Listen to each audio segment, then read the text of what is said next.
The moment Jake looked into his son's nursery that Tuesday morning, he knew something was terribly wrong.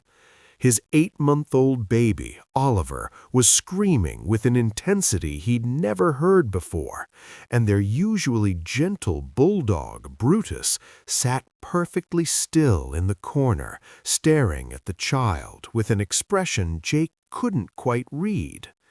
If you want to know what happened next, stay with us until the end of this story. And if you're enjoying it so far, please hit that like button and subscribe to our channel so you never miss stories like this one. It had started 3 days earlier on a Saturday afternoon.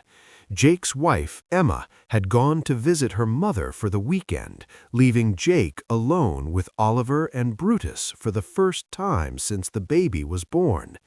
Jake had been confident. After all, he'd been a hands-on dad from day one. How hard could one weekend be? The first night went smoothly.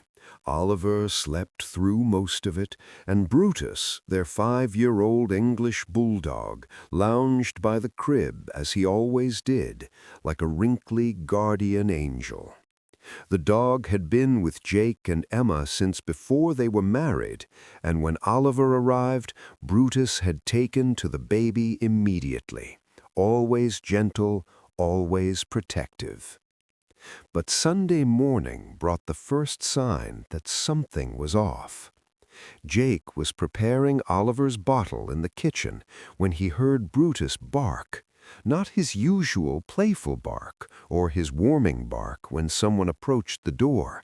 This was different, urgent, almost frantic. Jake rushed to the nursery with the bottle still in his hand. Brutus was standing on his hind legs, front paws on the crib rail, staring down at Oliver. The baby was awake but quiet, looking up at the dog with wide eyes.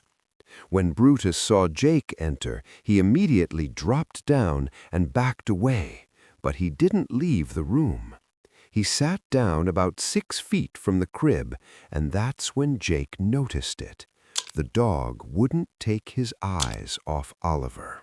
"What's wrong, boy?" Jake asked, walking over to pat Brutus on the head.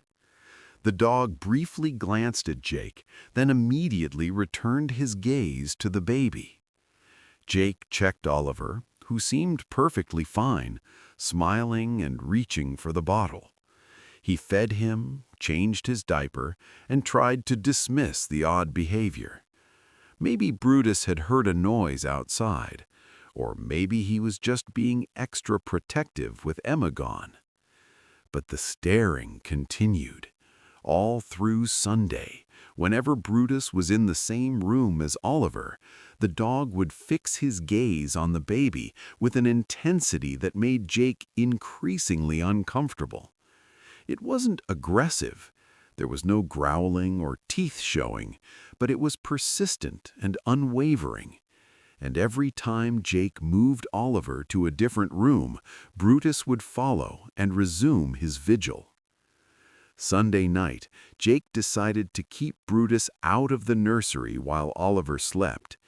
He closed the door, something they rarely did, and took Brutus downstairs. But around 2 in the morning, Jake woke to the sound of scratching. He found Brutus at the nursery door, pawing at it desperately, whining in a way Jake had never heard before. Against his better judgment, Jake opened the door. Brutus immediately rushed to the crib, stood up to look at Oliver, who was sleeping peacefully, then sat down in his usual corner, resumed his staring, and went quiet. Jake stood in the doorway for 10 minutes, watching the dog watch his son. Nothing happened. Oliver didn't stir. Brutus didn't move. Finally, exhausted and confused, Jake went back to bed. Monday brought a new development. Around noon, Jake was playing with Oliver on the living room floor, holding him up and making him laugh. Brutus was across the room in his favorite spot by the window. But when Jake looked over, he saw that Brutus wasn't looking out the window as usual.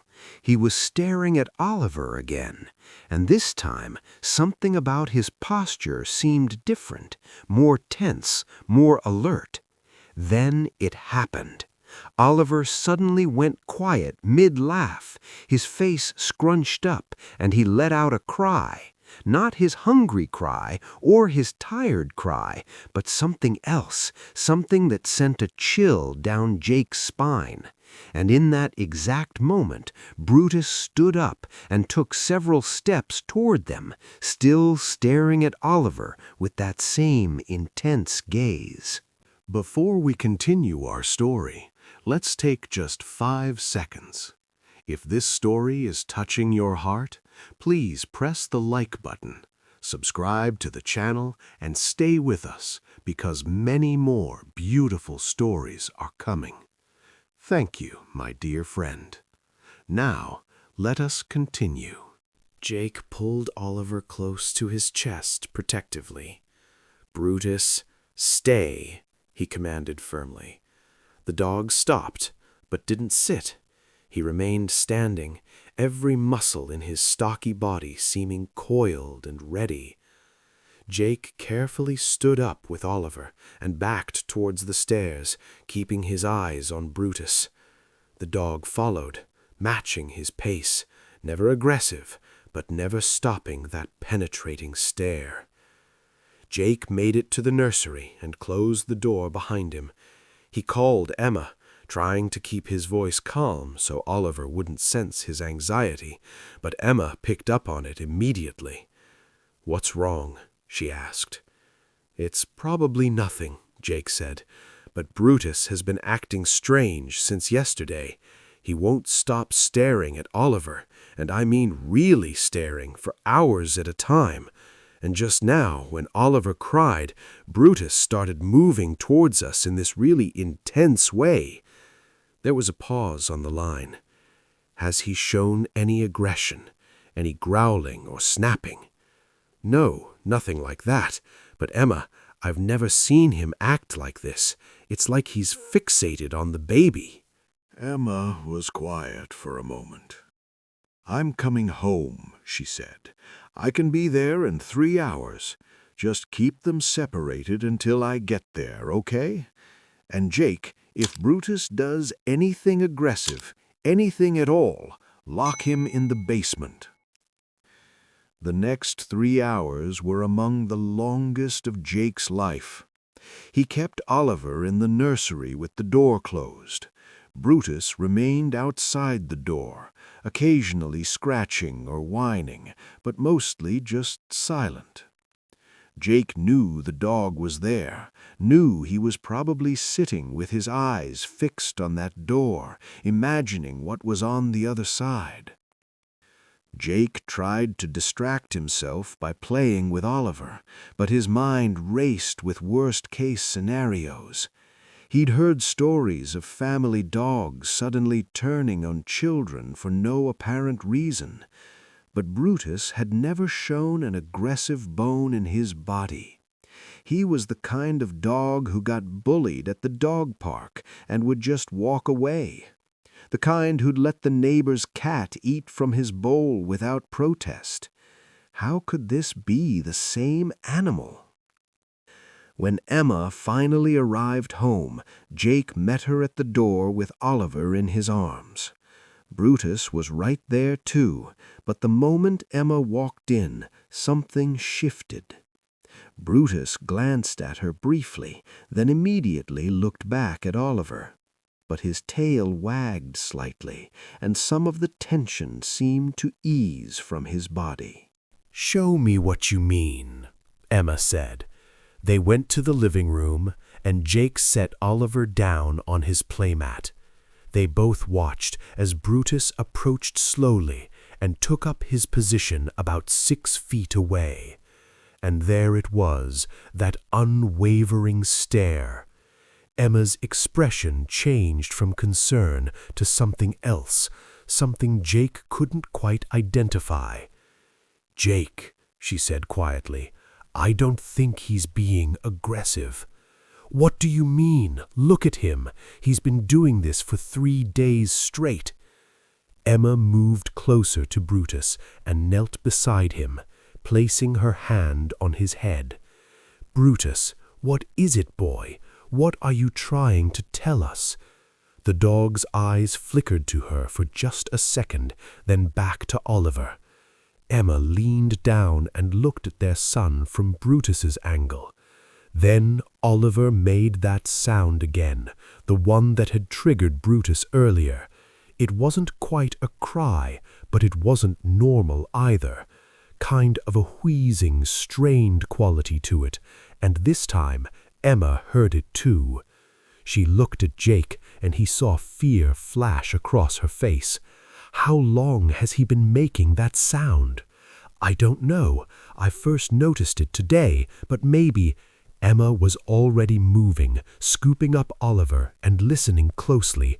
"Jake, get my phone. Call Dr. Morrison, now." The next hour was a blur. Dr. Morrison, their pediatrician, asked Emma to describe the sound.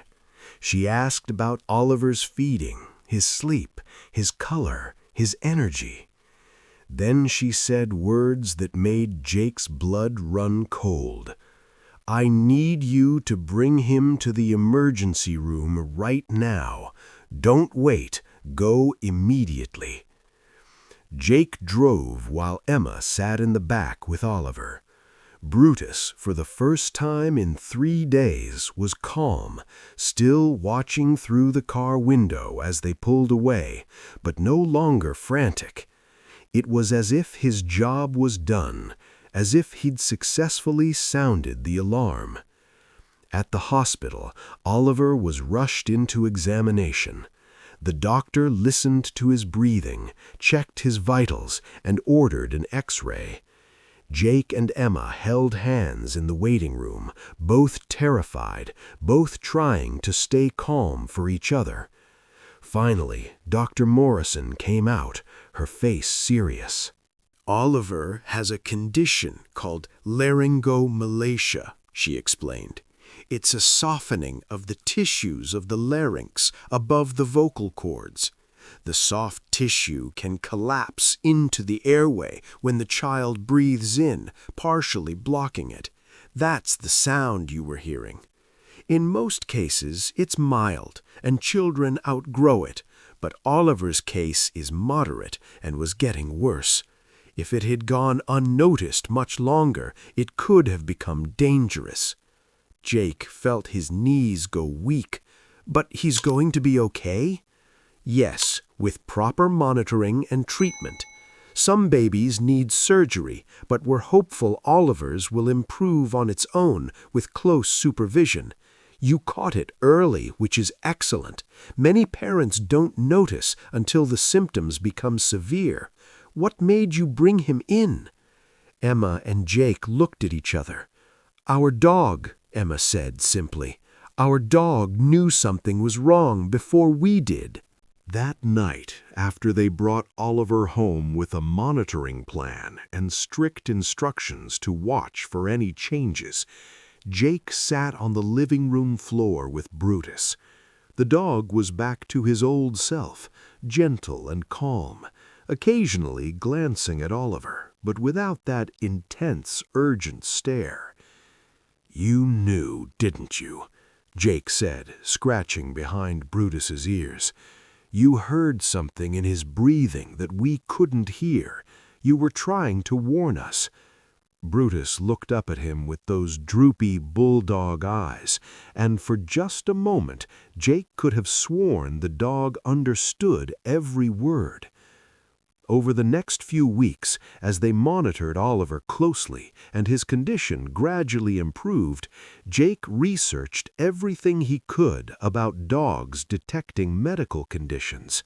He learned about dogs who could sense seizures before they happened, dogs who could detect cancer, dogs whose acute hearing could pick up subtle changes in breathing or heart rate that humans couldn't perceive. Brutus, it turned out, had heard the slight stridor, the high-pitched wheezing sound caused by Oliver's laryngomalacia. To human ears, especially a parent's ears already accustomed to their baby's various sounds, it could easily be missed or dismissed. But to a dog's sensitive hearing, especially a dog as bonded to the baby as Brutus was, it was a blaring alarm that something was wrong.